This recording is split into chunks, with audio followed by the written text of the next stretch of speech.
자, 오늘 이 생태계 평형에 대해서 한번 알아봅시다. 어려운 단어는 아닌데 약간 계산하는 게 조금 나와. 그래봤자 4층연산이야. 4층연산 할 줄 알지? 더하기 빼기 곱하기 나누기 그것만 할 수 있으면 돼요. 자, 먼저 첫 번째 이 먹이 관계라는 표현이 나왔어. 이거를 두 개로 해석할 수가 있거든. 이 먹이 관계라는 말은 먹이 사슬의 관계, 먹이 그물의 관계 이렇게 두 개로 볼 수 있거든. 이렇게 먹이 관계라고 하는 거, 먹이 사슬 또는 먹이 그물인데, 그 먹이 사슬이라고 하는 거는 되게 단순한 형태인 거야. 어떤 생산자가 있으면 그걸 1차 소비자가 먹고, 그 다음에 2차가 먹고, 그 다음에 3차가 먹고, 최종 소비자까지인데, 이게 일렬로 그러니까 사슬 형태로만 쭉 연결돼 있어. 그 문제가 뭐냐? 하나가 붕괴되면 나머지가 같이 붕괴될 수 있다는 거야. 여기서 보면 봐봐.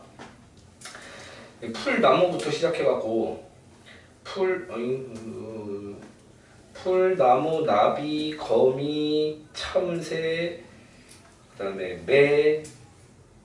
매까지 최종 소비자는 인간이라고 할까? 인간이 매를 먹나? 몰라. 무슨 맛일까? 뜬금없이 한국이지. 여기 보면 여기서 한 라인만 쫙 따지고 보면 그게 먹이 사슬인 거야. 그 먹이 사슬이 여러 개 얽히고 설킨 게 지금 먹이 그물 형태가 된 거거든. 어떤 생태계의 먹이 관계가 사슬 형태다 그러면 굉장히 위험한 거야. 생태계 평형이 깨지기 쉽다고. 하나가 뭐 특정 사건에 의해서 어떤 나비가 멸종하는 바이러스가 퍼져와. 그럼 나비 다 죽으면 거미 다 죽고 참새 다 죽고 매도 가는 거야.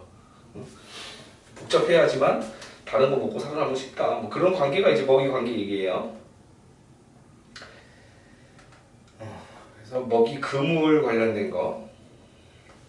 근데 교과서에서 이 먹이 사슬을 먹이 관계로 그냥 표현한 책이 있어. 너네 미래의 책 쓰나 모르겠다.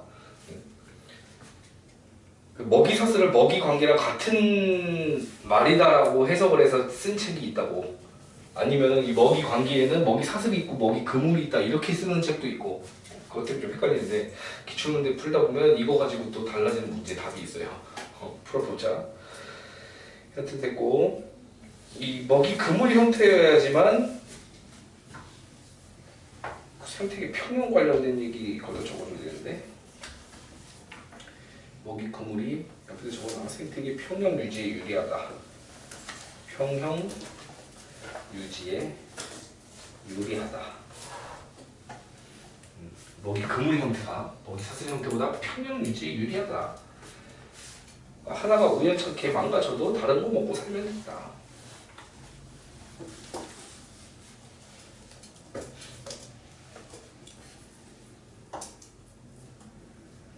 근데 서울에 살면서 이런 거 네가 볼 일이 뭐 있냐? 참새 말고 뭐 볼 일이 거미, 나비, 다람쥐, 토끼 거의 볼 일 없지 않냐? 네 집 뒤에 토끼 뛰어다니는 거 봤냐? 쥐 정도?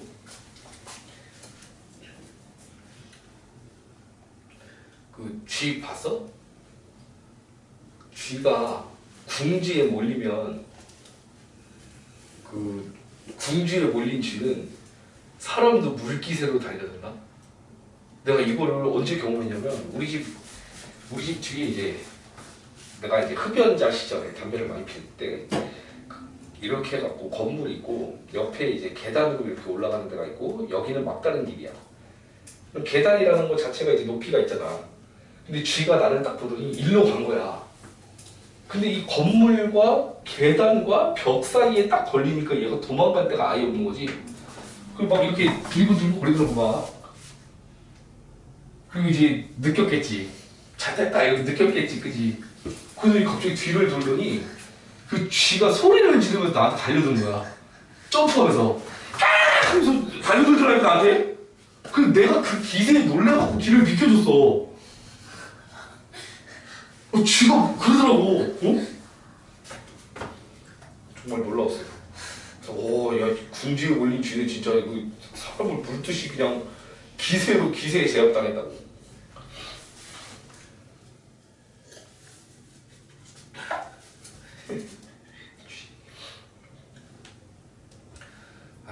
군대에서 막사에 쥐가 들어왔어. 어떻게 그렇게 보내줄 수가 없어. 뭐 도망다녀갖고 그걸 잡아 손으로 잡을 거야? 어떻게 할 방법이 없잖아. 어떻게 하게? 잔인하지만 때려 잡아야 돼. 뭐로 때려잡고? 총으로? 빗자루 막대기 부분으로 하면 이제 조준이 안 되니까 넓은 부분 있잖아. 빗자루 넓은 부분으로 때리면 얘가 기절을 한다고. 빡! 별로 안 좋은 기억이네요. 자, 이거 뭘까? 생태계에서의 에너지 흐름 보면은 에너지를 내가 순환이라고 안 하고 흐름이라고 적었지. 너무 중요하니까 이 단어 잘 적어놔. 흐름이야, 흐름. 여기다 순환이라는 표현 쓰면 절대 안 돼. 물질이 순환하는 거지. 물질은 순환하는 거지만 에너지는 흐른다라고 한다고. 우주에서부터 빛 에너지로 들어오지. 뭐로 들어온다고? 유입될 때 빛 에너지로 유입되는 거야. 뭐요? 빛 에너지로 유입이 돼요. 그 우주로 나가야 될 거 아니야. 그래야지 흐름이지. 그럼 유출될 때는 무슨 형태로 나가?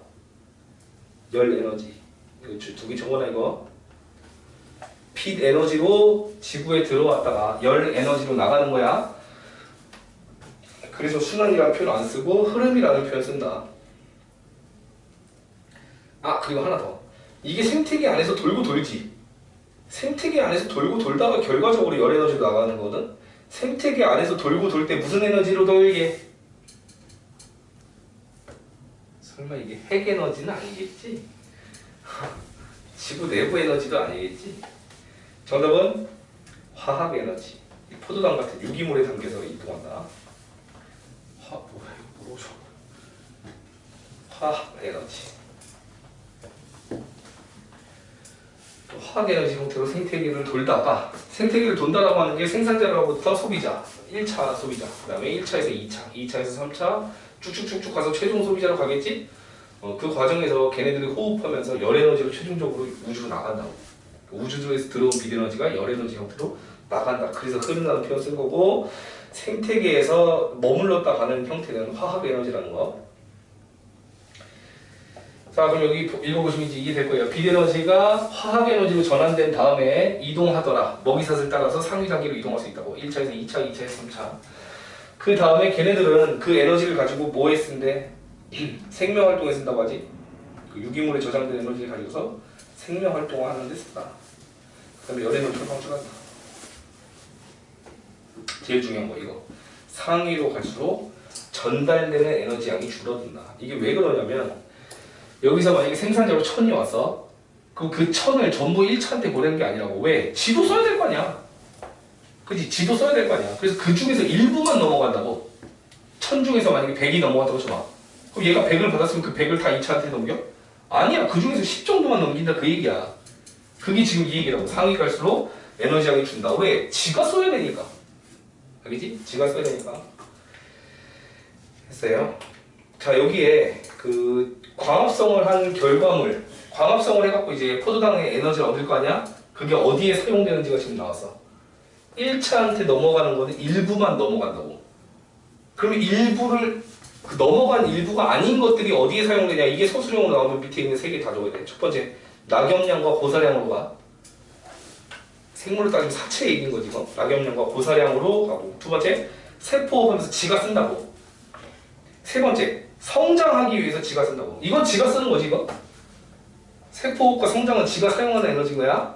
그 다음에 1차 소비자한테 넘긴 거는 상위 영양단계한테 넘겨준 거고, 낙엽량과 고사량이 있다는 거야.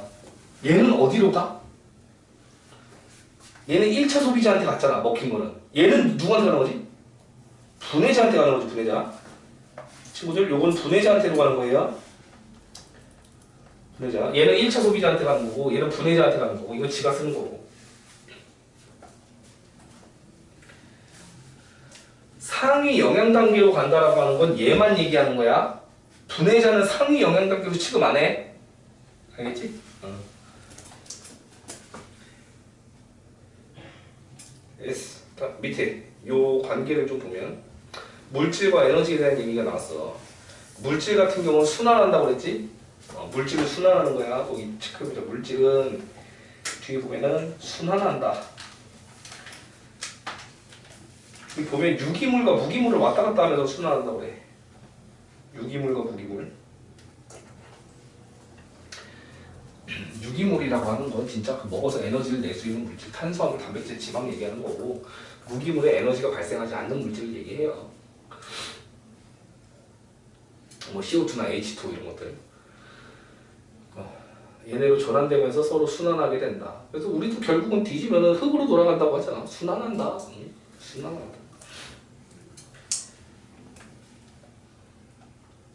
다음 에너지. 에너지라고 하는 건 흐른다라고 돼 있지. 거기 체크해볼까? 어디 갔냐?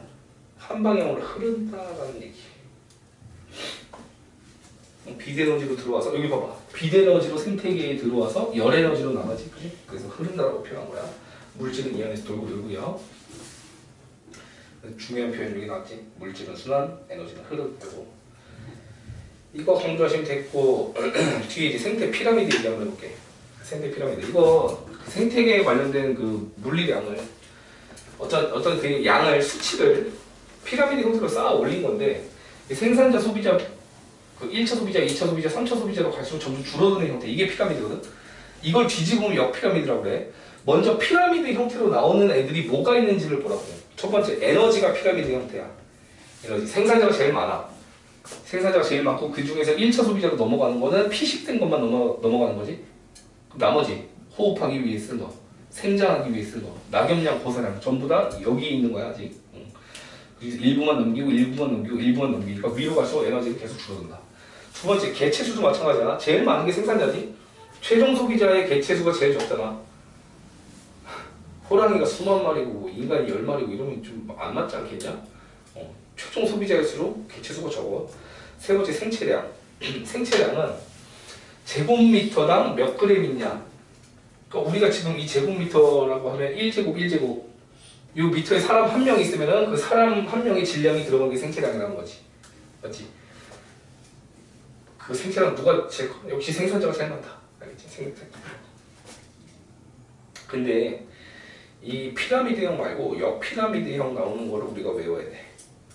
역피라미드형. 첫 번째, 개체당 생물량. 최종 소비자가 덩치 제일 크지. 최근에 에버랜드에 가서 호랑이를 봤는데 정말 크던데. 곰을 봤는데 정말 크던데. 엄청 크다. 개체당 생물량이 역피라미드야. 다음 2번이 그 에너지 효율도 역피라미드야. 에너지 효율. 에너지 효율이라는 게 전 단계에서 넘어온 비율, 이게 에너지 효율이거든. 예를 들면 전에 1000이 있었어. 그 중에서 200이 넘어왔어. 그럼 20%지. 근데 200에서 20이 넘어왔어. 그럼 10%지. 맞아? 그 다음에 만약에 뭐 5가 넘어왔어. 그럼 25%지. 이런 식으로 에너지 효율, 이게 효율이야. 1단계로 넘어갈 때 얘 에너지 효율이 20%인 거고 얘 에너지 효율이 10%인 거고 얘 에너지 효율이 4분의 1이니까 25%인 거라고 지금. 응? 계산 잘못했는데? 에너지 효율이 점점 높아지는 데 계산 잘못했는데요? 100으로 해갖고 10%로 갖고 20으로 해갖고 20%로 갖고 그 다음에 40%는 몇이지? 8? 이렇게? 이렇게 해야 숫자가 많네. 위로 갈수록 에너지 효율이 높아진다는 게 이 뜻이야. 1000에 대해서 10%만큼만 넘어왔으면 그 다음은 100에 대해서 20% 넘어오고 그 다음 20에 대해서 45% 45%봐. 40%인데 40%.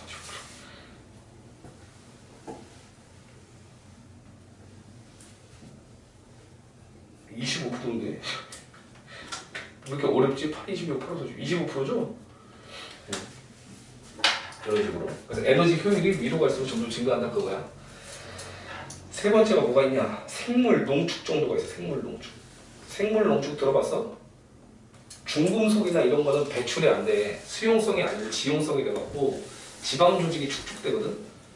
그럼 그거를 다음 세대 애들이 먹으면, 다음 소비자 애들이 먹으면은 그대로 또 다음 소비자의 지방층이 축적되겠지.